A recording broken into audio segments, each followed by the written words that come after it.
Hi, and welcome to the Brohoyo podcast, the podcast about gacha in general and Hoyoverse games in specific. I'm your host, Steven, and this is my co host, David. Hey everyone. And this week, we're going to discuss the Hydro element in Genshin Impact. There is going to be quite a bit to cover, and I'm actually going to keep in my back pocket a rant for after we go through the data. And I'm going to just pass it over to you, Dave, and let you give your general thoughts on Hydro, and I'm going to save my thoughts until after we've gone through some of the numbers.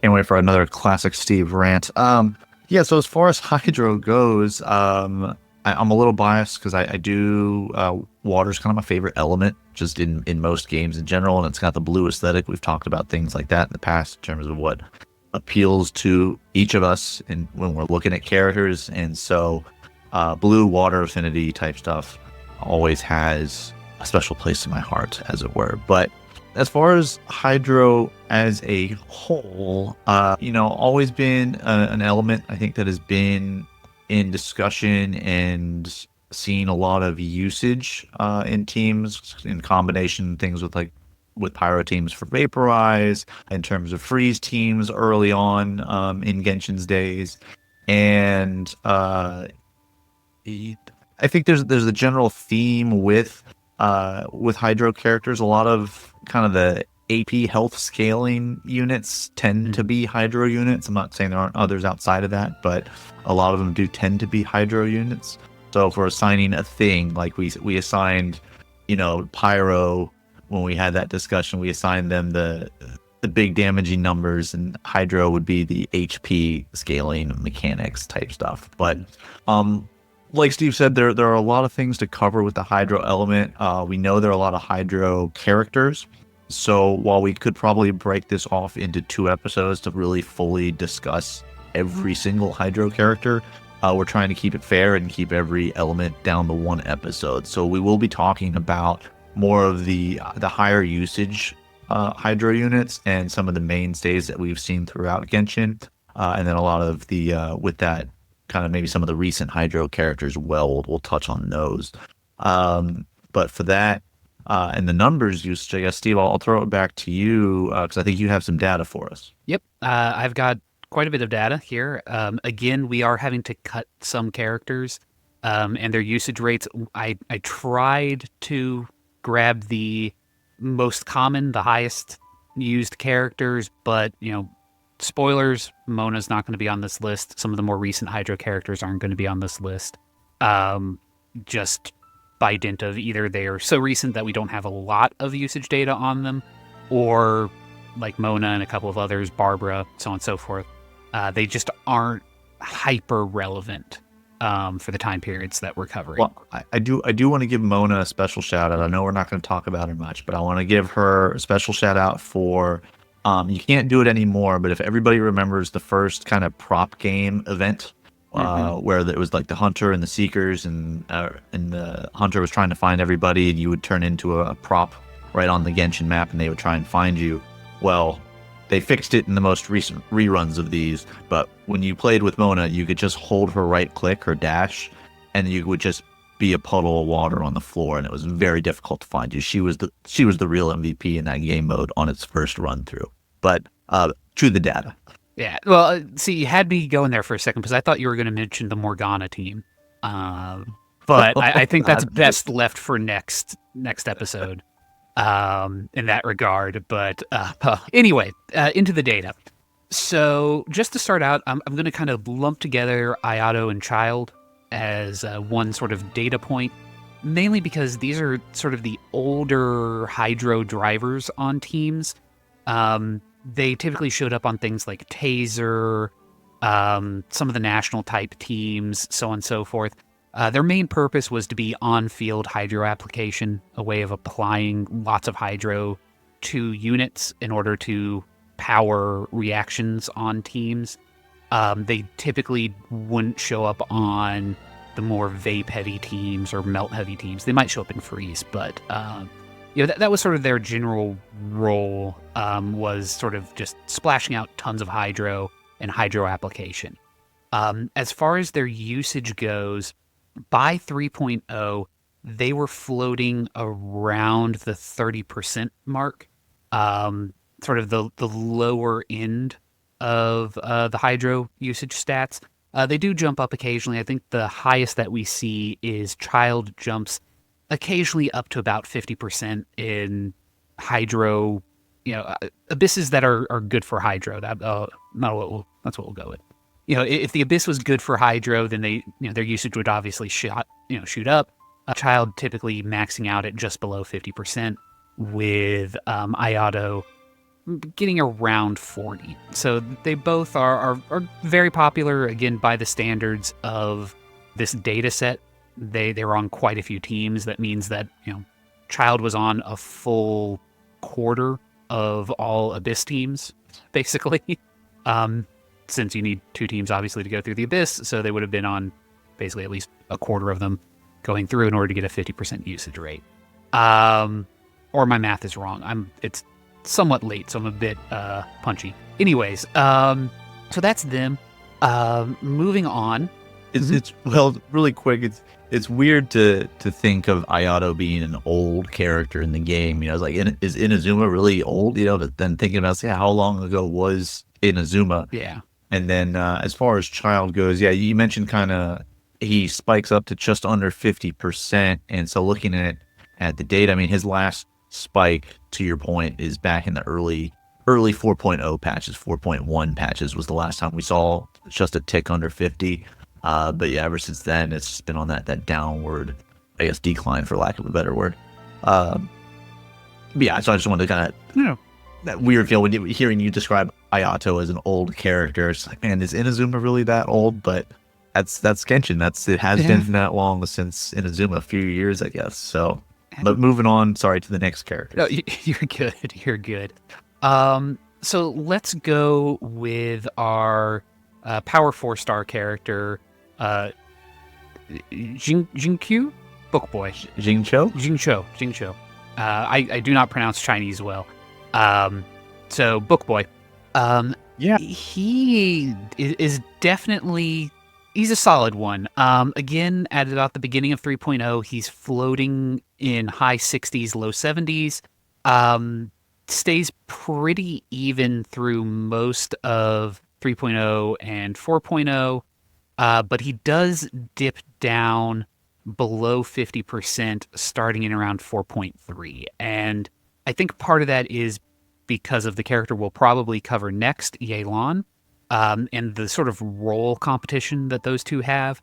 You can't have both on a team, obviously, but I do think it would be disingenuous not to kind of look at it and see the competition that the two kind of have. If you can only put one, additional attacker, hydro applier character, you're going to put Yelan in. She's just better version of him.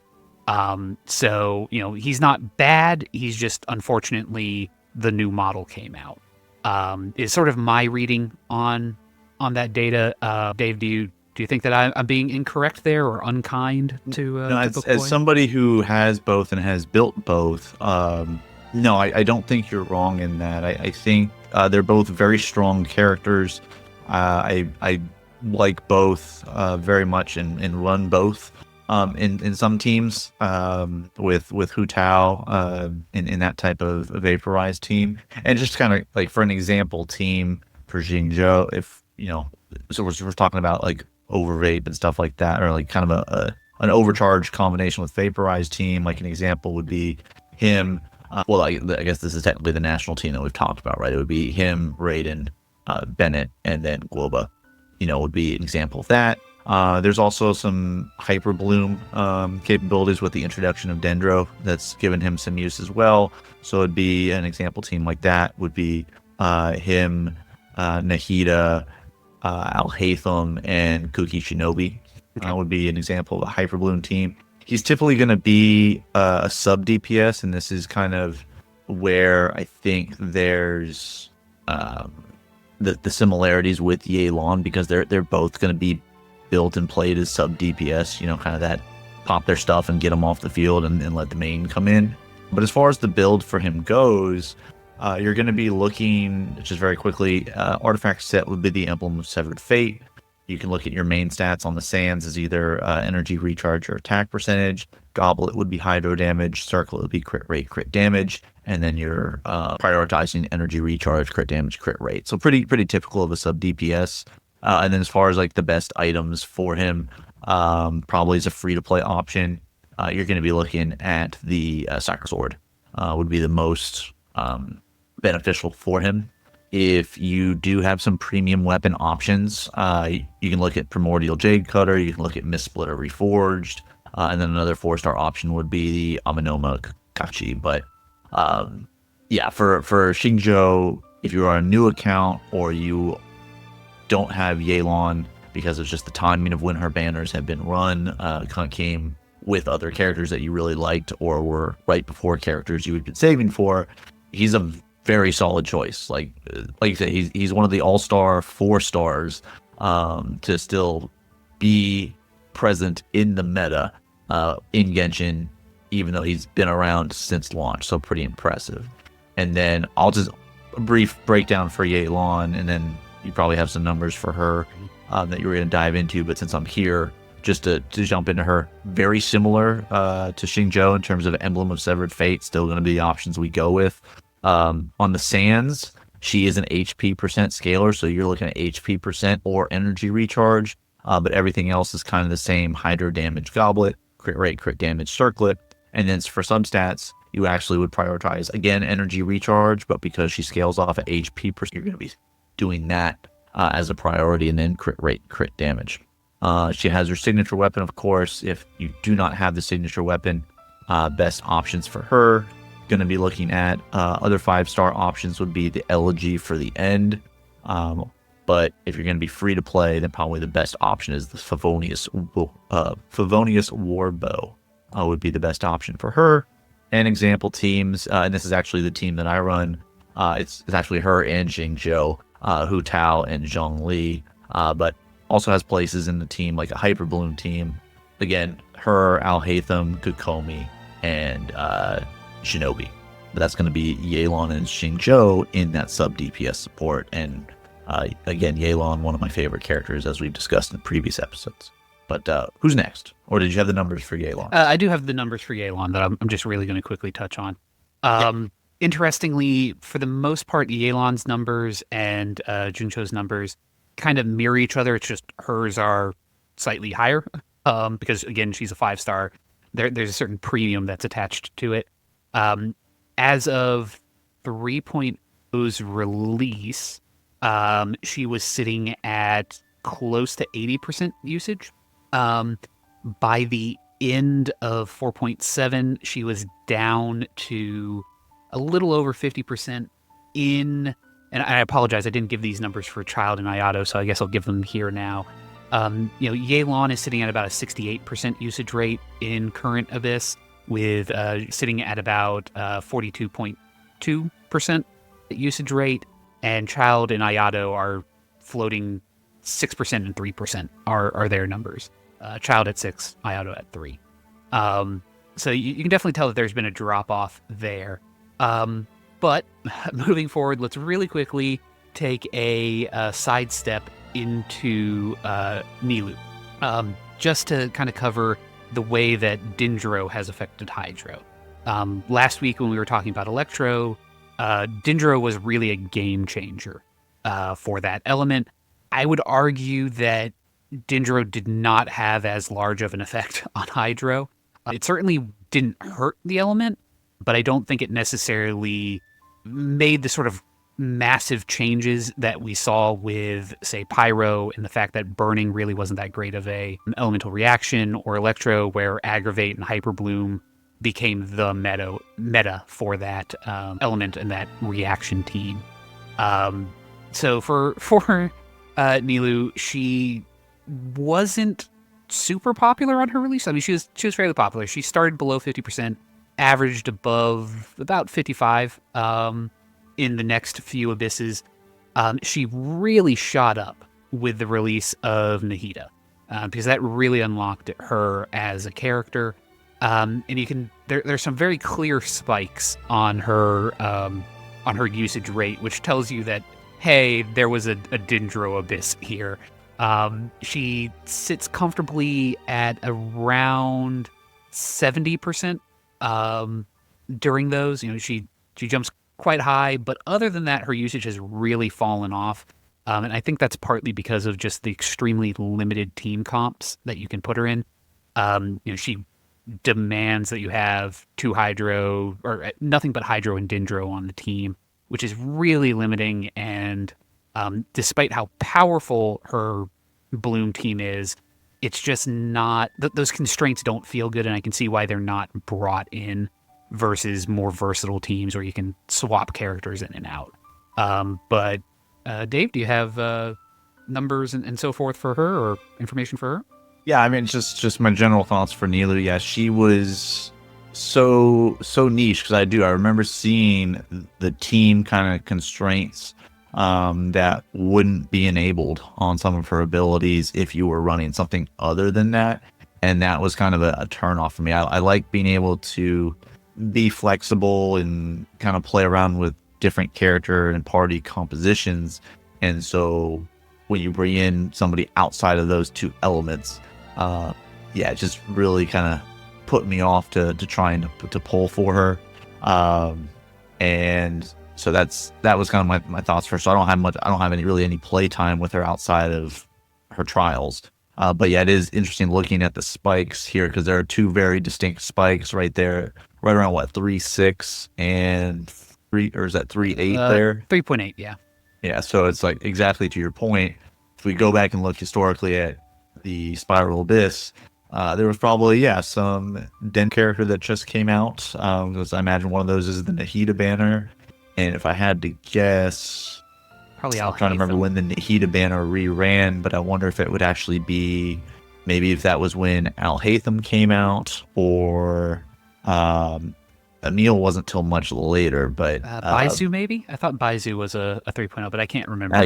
He's another character that came out as well. So I would bet one of those three on those spikes would have been the banner characters that came out, and then as Hoyoverse loves to do, we have a new character out, let's make them dominate this Spiral Abyss, and so we can show some big pretty numbers and stuff. So and let the kids play with the shiny new toy.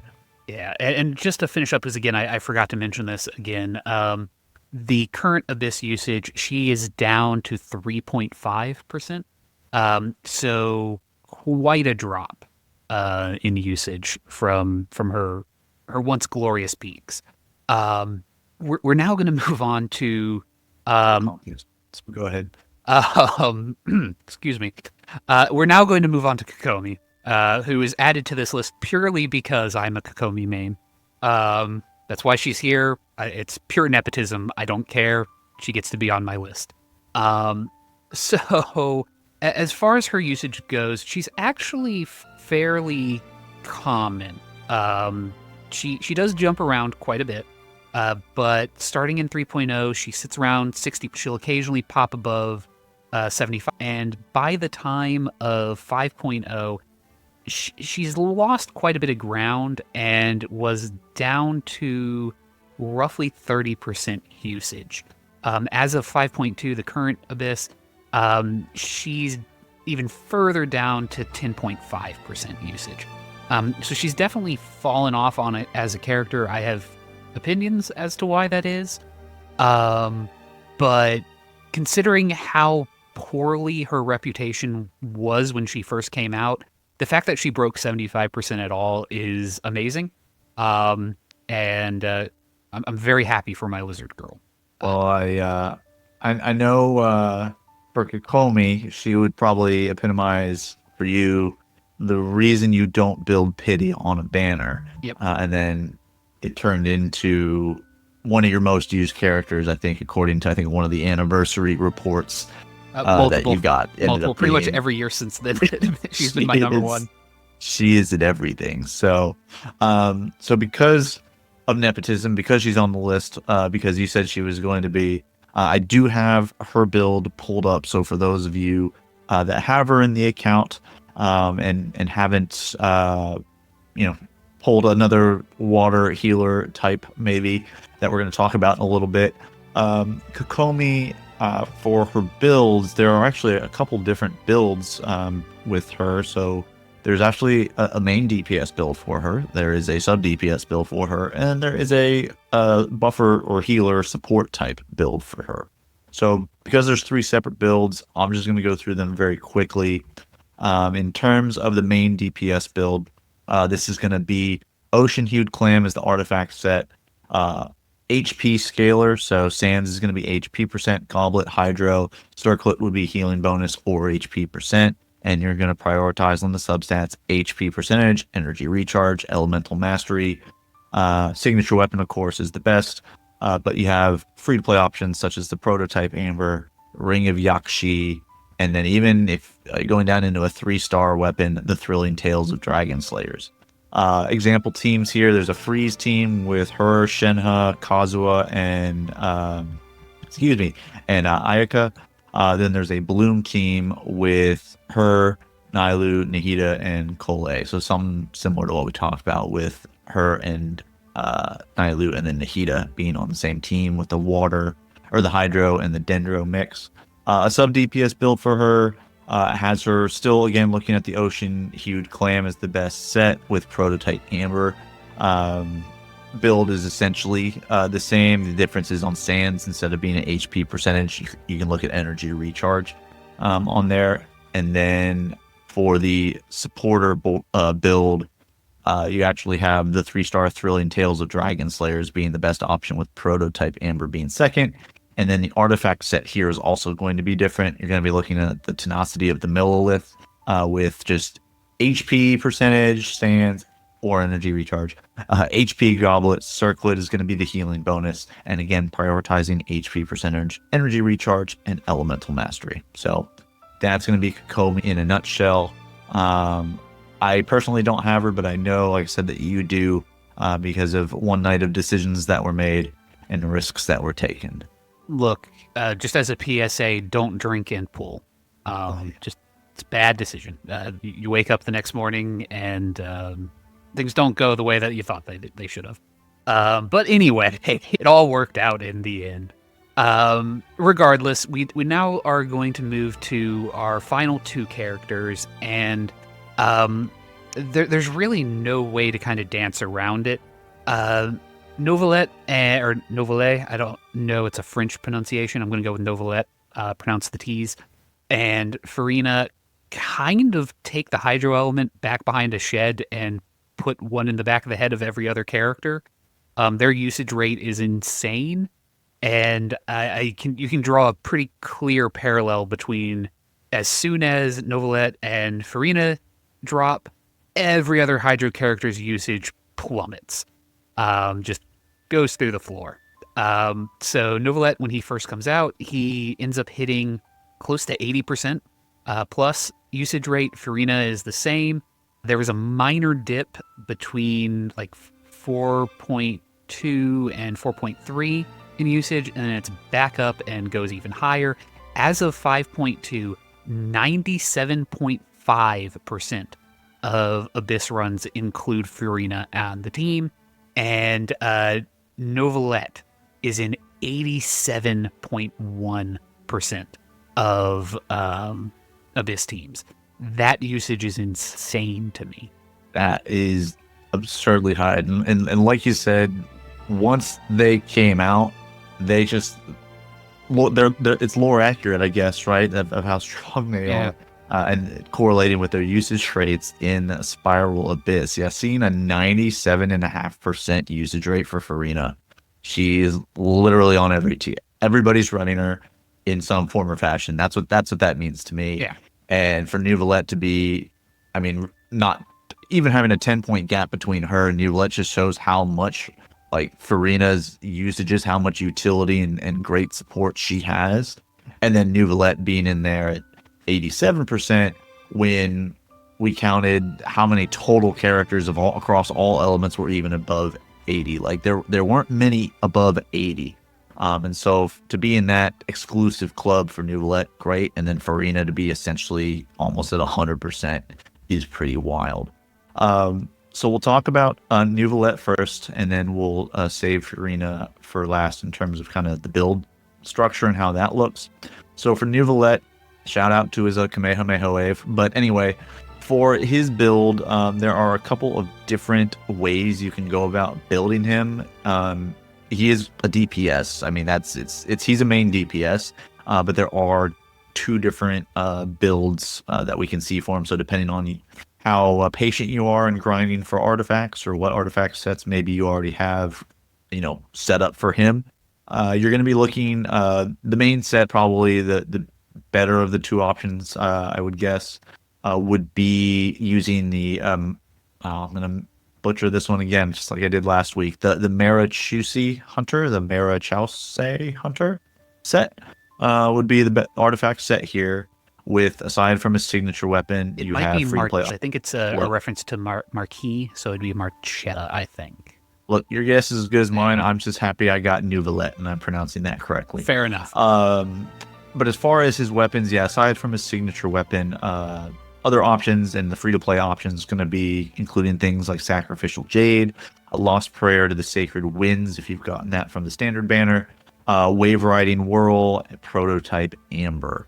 And then as far as the build, we have Hydro Unit, and what did we talk about their gimmick being? HP scaling. So he does scale with his HP mechanic, and so for the Sands, you're going to have the HP percentage. Goblet can be hydro damage or HP percent. Circlet will be the standard crit rate or crit damage, whichever one you're needing. And then substats, of course, HP percentage, crit rate, crit damage, energy recharge, elemental mastery. You have a couple sample teams here. We have him in kind of a hyper carry scenario with him, Chilonin, Farina, and Kazuha. And then you have kind of a taser team. Just sub out, instead of Kazuha, you would have kind of one of the newer characters. Auroron would be, he was the one of the 4-stars that came out here recently in Natlan. But that would be kind of a tase team with the Marachase Hunter set. And alternatively, you have the Wanderer's Troop. So if you have a lot of that just from grinding boss materials, right, like all of us probably do, you may already have a set of these that's just chef's kiss, perfect substats and everything for them, and you don't really want to farm any more artifacts maybe right now. So you can run that. It's essentially the same build. It's just a different set. The teams are the example teams would be the same. It's just you're running Wanderer's Troop because you have a plethora of those artifacts from that set existing since day one, as opposed to Marachase just being available since our time, since his release. So those are going to be the two builds for him. And then moving to Farina, so our Dramatic Archon, living the double life, as it were. A couple different options in terms of a build for her. So you do have a main DPS build, and then you have a hybrid, kind of support buffer type build. And then even within that branches into a similar situation as Neuvillette in terms of there's two different sets you can really go with depending on what you've maybe already farmed. But starting with her main Hydro DPS build, would be using the artifact set for the Golden Troop, excuse me. Again, aside from the signature weapon, you're looking at kind of some better options. Key of the Kaj Nazut, Festering Desire, Wolffang, Flu, Syndra Ferryman, if you're looking for more free-to-play options, kind of there at the 2nd, 3rd, and 4th on the list. For the stats on the Golden Troop, Sands, here we go, another shocker, HP percentage or energy recharge. Goblet, again, HP percentage, hydro damage. Circlet, that standard crit rate, crit damage, prioritizing on the substats, energy recharge, crit damage, crit rate, HP percentage, etc. Example teams, I mentioned her with Neuvillette on that team, so similarly there. And then we also have kind of a freeze comp with her and Kazuha, Rithersley, and Charlotte. Would kind of be example teams for maybe a freeze team with her if you wanted to use her that way. And then in a support capacity, similar weapons, similar artifacts, though instead of the Golden Troop, you can do 2-piece of the Tenacity of the Millilith and a 2-piece of the Vorukasha Glow, or you can also do just a 4-piece of Tenacity of the Millilith. And looking at those, You're prioritizing the same stats as you were before: energy recharge, HP sands, etc. A goblet, if you're going with the 4-piece tenacity of the Millilith, hydro damage bonus is acceptable on the goblet there. Otherwise, again, HP scaling, so HP percentages is what we're looking at. And then lastly, if you just kind of want to go full on healer, you would use her with the Ocean Hued Clam build, and you would actually look at a couple different weapons: Key of the Kaj Nazut, the Dockhand's Assistant, Favonius Sword, kind of being your better options. And then as far as the items go, everything the same except for Circlet. Instead of being crit rate, crit damage, since we're going full on healer, you're going to be looking for HP percentage or a healing bonus. Prioritizing substats is HP percentage and energy recharge. But that's going to be Farina in a few of her different options for her, kind of moving through those pretty quickly, I know, because we have a lot that we had to get to today. Yeah. So that's basically the stats. And the reason why I wanted to do those first before I go into my thoughts on Hydro is I wanted everyone to see the numbers before I go off on the Hydro element. Because I firmly believe at this point in Genshin, Hydro is just the best element. Like, hands down, Hydro characters, great value. I can't name a bad elemental reaction for Hydro. Like, correct me if I'm wrong, Dave, but is there a bad reaction that there hasn't been some form of team built around for Hydro? I mean, well, I don't think there's as many freeze teams as there used to be, but there was a time when that was pretty prevalent. I'm not saying they don't exist now. I'm just they're not as prevalent as they used to be, especially when Ganyu and Shenhe and were out and comboing. But to the point of your argument, yes, there's not really a bad reaction with the Hydro element. Yeah, and this is more of a next week conversation, but part of the problem with Freeze is they directly went out of their way to nerf Freeze and make it worse on purpose.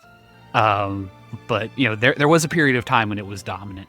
So just Hydro in general is used in all of the good reactions, pretty much. It's used in Bloom, it's used in Vaporize, it's used in Electrocharge to make a Taser team. You can swirl it, you can crystallize it for, you know, if that's relevant for whatever the character is. Navia. You know, there's just, there isn't really a team that you can't slot a Hydro character in, and it will at least be neutral, I feel, for that character. Like, you're not going to run into a situation where putting a Hydro character on a team is going to make that team worse, except for like edge cases, or if the character that you're putting in just actively doesn't fit the team. Like, even Nilou can fit in non-Bloom teams. There was, for a period of time, a vaporized version of her for people that were just like, nah, we're going to use her for Vaporize instead of using her for her Bloom. It's the best element, and looking at the data, seeing the massive crushing influence of Farina and Novelette, and then also looking at former staple characters who still aren't bad, who like Child is not a bad character, Ayato is not a bad character, you know, Yelan and them are not bad characters, but you can just see them drop off because those two characters are so oppressive. I feel like their damage is so good, their Hydro application is great, Farina's buff is amazing. You know, when she came out, people were saying that she was perhaps a little too strong. I'm not going to complain about her being strong, but looking at her usage rate, she might be a little bit too strong in regards to a healthy meta. Just Hydro in general is kind of cracked as an element. I'm not sure what you could do to make a bad Hydro character. Kokomi came out, she literally cannot crit. She has negative crit rate. She's at negative 100 for her crit rate, and she's still a usable and good character just because she is Hydro. If you had done that with a Pyro character, an Electro character, any of those other ones, she'd be unplayable garbage. But because she's Hydro, she's still good just from application alone. Yeah, kind of cracked in my opinion. and I'm not hearing a disagreement from you. I didn't know if I was going to be stepping in here or if you were done with your rant. I was just sitting back, kind of. I mean, I having can the popcorn and letting the show go here. I can pick up a little, but I did want to hear your sort of response real quick before I potentially continue. Well, like I said, I'm already kind of biased towards the hydro element because of my affinity for it, just in general, and then being the color blue. But if it were, and I'm trying to be as unbiased as I can be, so that's why I put that disclaimer out there beforehand. But I am more inclined to agree with you in terms of elements and reactions. It pairs well with essentially everything. And when you have, however many characters there are in this game, 50, 60 characters, whatever it is that we're at right now, and Farina is used in 97% of Spiral Abyss teams, and the next closest character to her is 10 points below her and is also a hydro unit.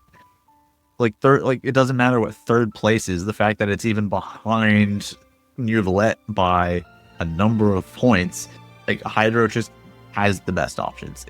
It just does. And maybe that'll change in the future. And this is just Hydro's time to shine, and that'll all change eventually. But it definitely feels like character options in Hydro, and it's not like it's all necessarily they all have the same even type of gameplay. You have different styles of gameplay that you can use, because you have your sword wielders, you have your catalyst users, you have pole arms and bow users that have all seen and had time to shine in various stages of the meta and various stages of Genshin's life cycle.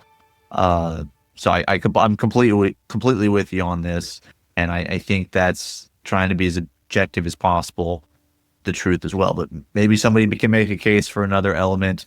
I'm sure there's a case to be had, like for Dendro, just how it revolutionized and brought Electro back from the dead, and it's got a lot of different uses with some of the other elements now. But I guess if we're, like I said, if we're looking at maybe something that's the full term of the originals, for sure, definitely Dendro you can maybe make a case for, but I'm not going to.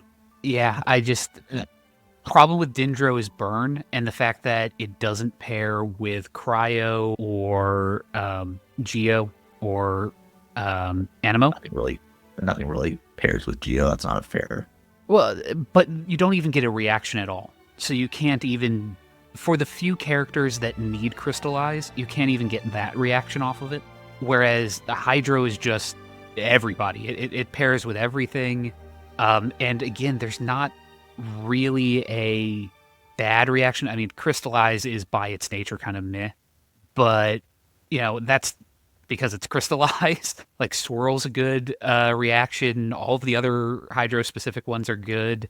Just it seems like sort of at its root, and I'm not a game designer, but from a full game design point of view, there's no bad Hydro interaction. Whereas we can point to, just with the past two elements that we've had, Pyro has burn, it has overload, it has, those are sort of the two most egregious of them. And again, with Electro, overload, and Electro charged, whatever the Electro and Cryo one is that doesn't even do anything, it just weakens physical for some reason. Yeah, well, defense shreds, yeah. Yeah, defense shreds.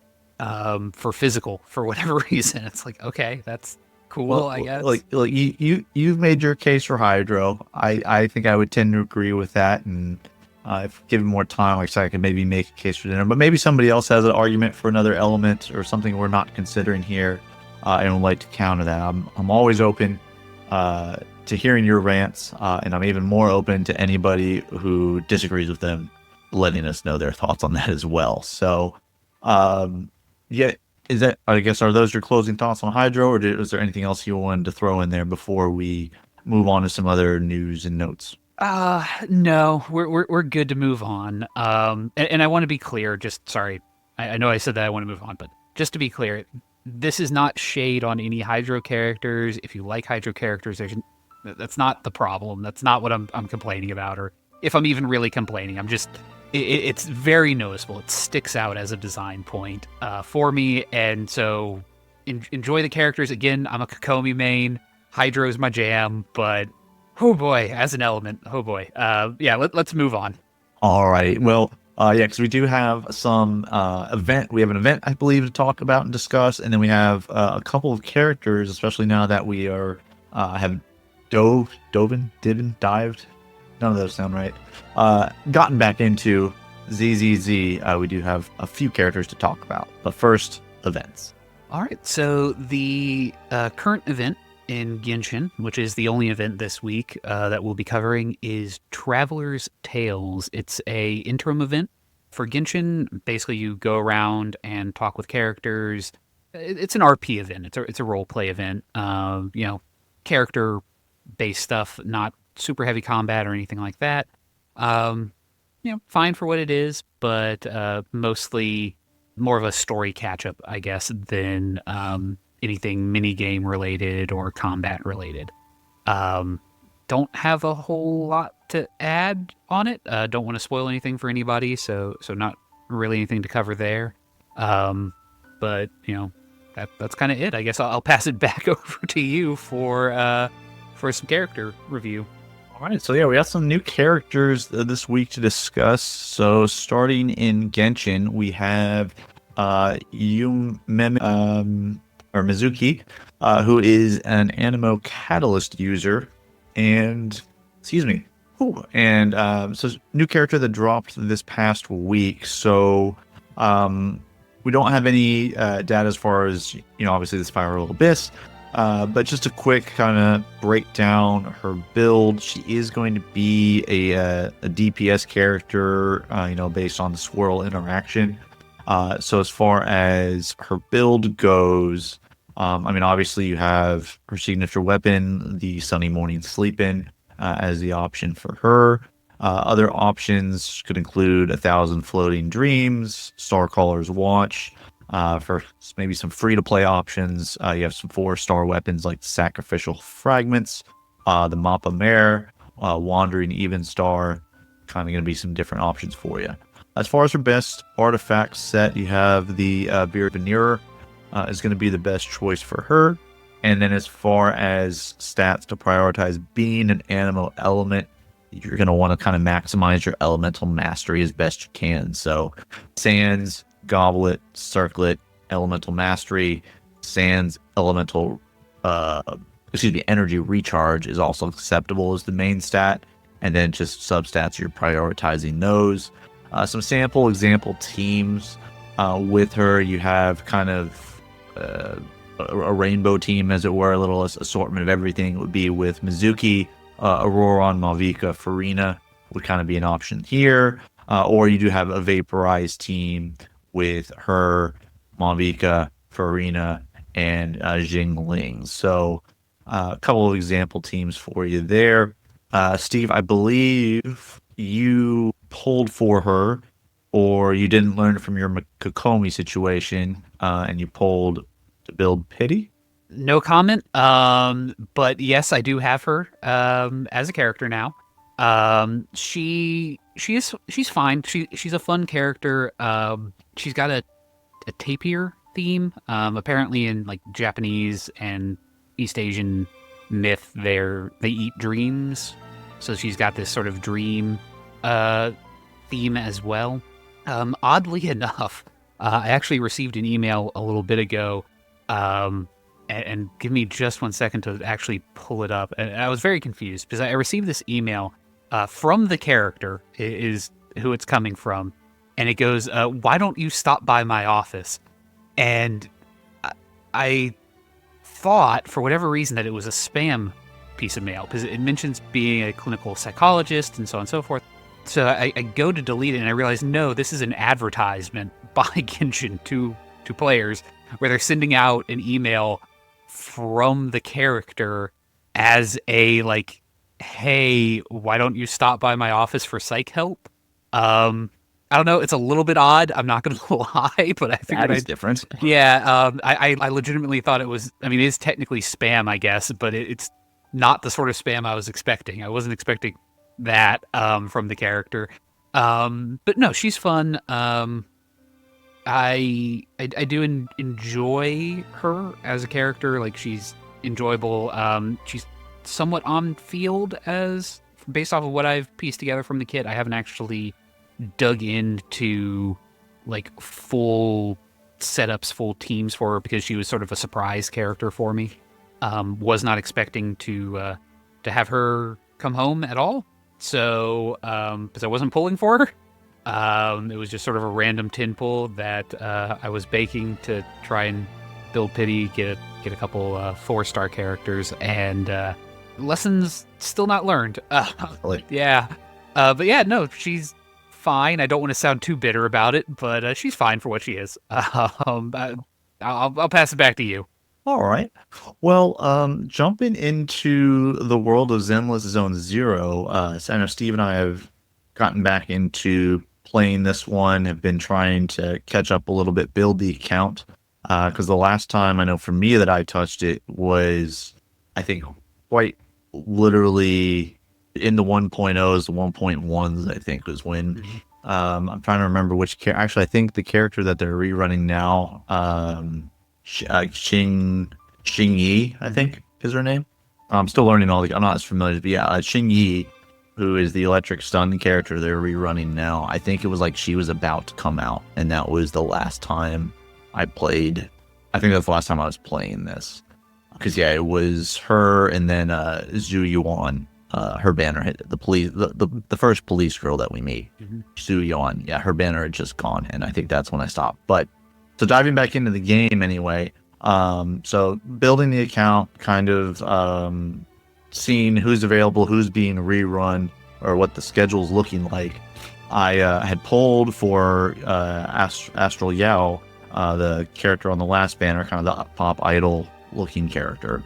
And during the events and some of the story, we got to kind of sample and play Evelyn, who's the new character now. And I said, well, I got to pull for her. This is a lot of fun. There's something about the character aesthetic and like tying strings and like yanking them like puppets and around and flying around the battlefield. That was really cool to me.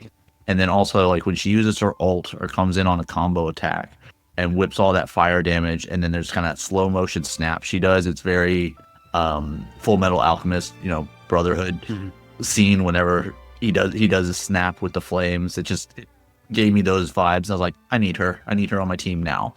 And because we've just come back to the game, the amount of resources I have is not very large to say in terms of the stockpile. So I will say I was the most fortunate in getting her to come home on quite literally my first 10 pull, which was basically pulls number 4 through 13. Going towards pity, because I had just pulled Astral Yao. So I was quite literally the first 10 pull. We got her and won 50-50. So I was very excited, very ecstatic. And now I can really start to build out the account and progress things and start getting an end-game content. But for Evelyn, as I mentioned, she is a fire attribute character, and she is an attacker type specialty in that as opposed to defense, stun, or support. And then as far as her build, just to very briefly go through this, because I'm still kind of learning or relearning a lot of the mechanics of the game, so I'm not going to be able to go as in-depth as we do with Star Rail and Genshin for now. But signature weapon, of course, pretty stereotypical for Hoyoverse. But you either have options available to you, such as Zanshin Herb Case and the Brimstone would be other legendary options or SSR options for her. And then there's a Markata Desire or the Starlight Engine would be other things you can use for her. And then for the best disk drive sets, which is the equivalent of artifacts in ZZZ, you're going to be looking at the Woodpecker Electro 4-piece set being the best option for her. So that's going to be the breakdown for Evelyn. And then as far as example team comps, I was pretty thrilled that she has some synergy with Astro Yao. So that's great. And then Theory Crafters have thrown together a couple different options with Evelyn, Astro Yao, and Lighter. You can do Evelyn, Bernice, and Astra Yao, or you can do something like Evelyn, Kalita, and Lucy. If you're more of on the free to play aspect and you're not in the extremely lucky camp like I just was. So those are kind of some example teams for her, but I must say I'm really enjoying her playstyle, her aesthetic, and just like again that snap at the end of the ultimate, just is the ultimate cool and just badass thing you can do, which is you're looking away from something as it explodes behind you. It's just the stereotypical awesome scene in any action movie, and we get that on every ult.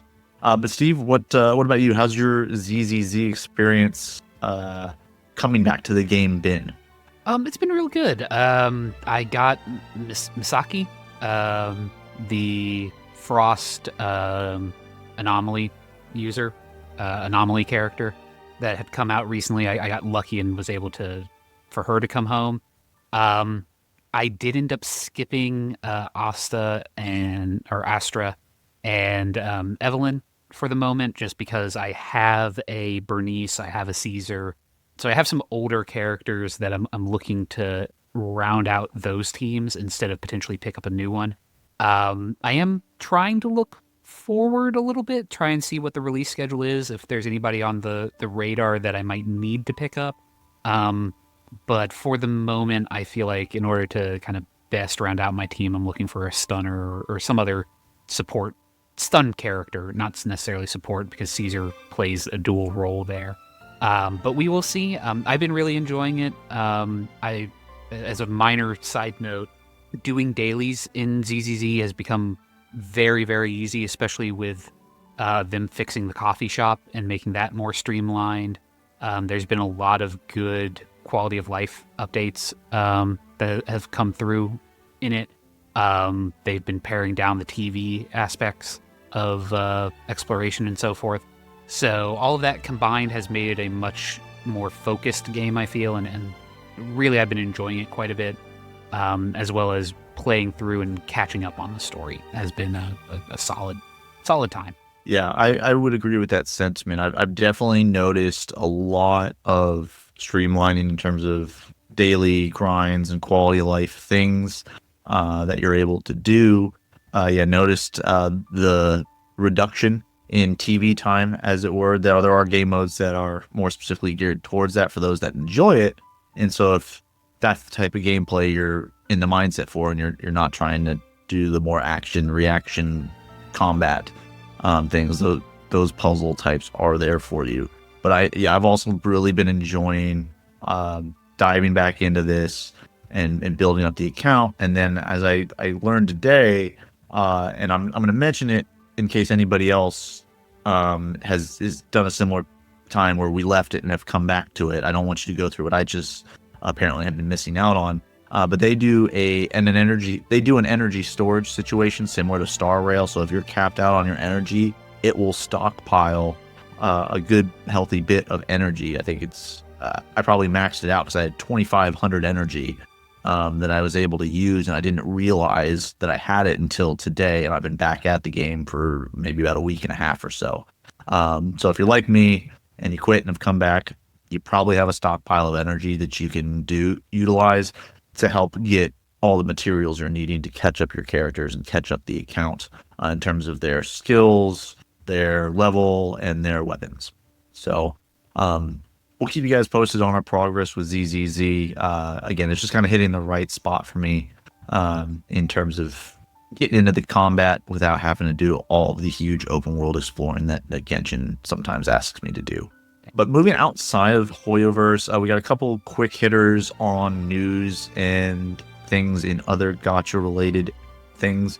So first and foremost, Nikkei, just recently, they dropped their trailer for their collaboration with their main game. So Shift Up, the developers for Nikkei, also last year released Stellar Blade on the PlayStation, and they have announced that they are doing a collaboration in Stellar Blade, bringing some of the Nikkei costumes over into Stellar Blade. Speculation will be there will then be Stellar Blade coming to Nikkei in some capacity, but we don't have any information on that. The banner that was the video that was released was just in reference to Nikkei going to Stellar Blade. But Nikkei is actually running a second collaboration with Evangelion, and that starts on February 20th. So just a couple days from when we post this, that patch will go live. And to clarify, when I say this is the second collab with Evangelion, it is not a rerun. It is literally a second collaboration. So there will be new limited characters, and Evangelion's cast isn't the biggest cast, so the characters are, some of them are, they're the main characters, Asuna and stuff that we know from Evangelion. It's just going to be alternate skins, similar to what we've seen with here recently with Mast and Anchor, and now having their pirate unit forms. They did this with Dee and her killer wife. They did it with Ludmilla, as well as many others for like last summer's event as well. So if you like Evangelion and you're enjoying Nikkei, next week's going to be the time to pick that back up and dive into that collaboration. For other collaboration news, Eminence of Shadow, another gacha game, is doing a ReZero collaboration, also launching on February 20th. So if you are playing Eminence of Shadow, they are doing the stereotypical, like, I think if you look at collaborations that are done, Persona 5, for whatever reason, seems to be very popular in gacha games, and then ReZero is just like the next popular one that people are doing. So if you like ReZero and you want to try out Eminence of Shadow, you can give that one a go. Or if you are playing Eminence of Shadow, know that is on the horizon here in a couple days. Girls Frontline 2, they officially had their Steam client release. So this is something we had been expecting and knew of. We didn't expect it to maybe be this long, because it has officially been out on the global servers for a good while now, like a month, little over a month, maybe 2 months perhaps. And it is worth noting that the Steam client is a different, how it's being put out by a different company. So it's going to be different servers than if you go through the PC client directly. So it would start your status over. I do believe there is potentially a way to get your progress over to the Steam client if you want to go through it that way. Essentially, the differences would be the Steam client will, of course, track how many hours you've played the game. So if you really want to know how long you have spent in the dormitory feature staring at feet, playing the game, it'll do that for you. But the other thing worth noting is just to remember any purchases you make in-game, if you do it through the Steam client, Steam takes, I believe, a 30% cut of that. So just worth noting if that's something that you consider when supporting games and developers. Brown Dust 2 also had a big update here this past week. They are doing a Yumi rerun, which was kind of a surprise because this was a collaboration character from a couple patches back, and there are a lot of quality of life updates they did as well. So they're rerunning this character because they've reworked hers as well as a few other characters' cutscenes. If you know Brown Dust 2, you know what kind of game this is, and I think we know what they enhanced and edited in some of these cutscenes from complaints from the player base, I guess, or fans of that particular IP. Apparently felt she wasn't done justice, and so they went back and changed some things.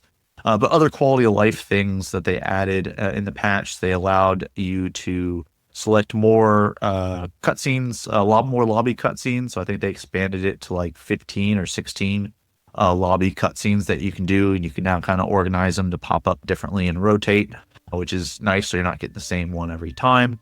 They also have a new unit, Blade, that they just dropped in the game, so she is going to be out for 2 weeks.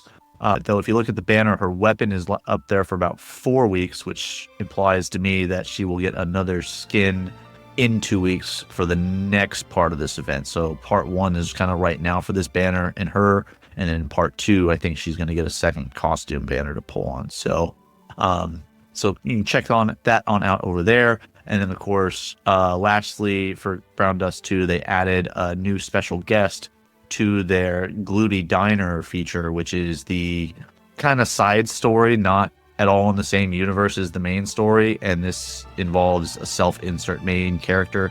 So it's kind of like the dating sim aspect of the game that they've added. So if you are interested in that, be sure to check it out.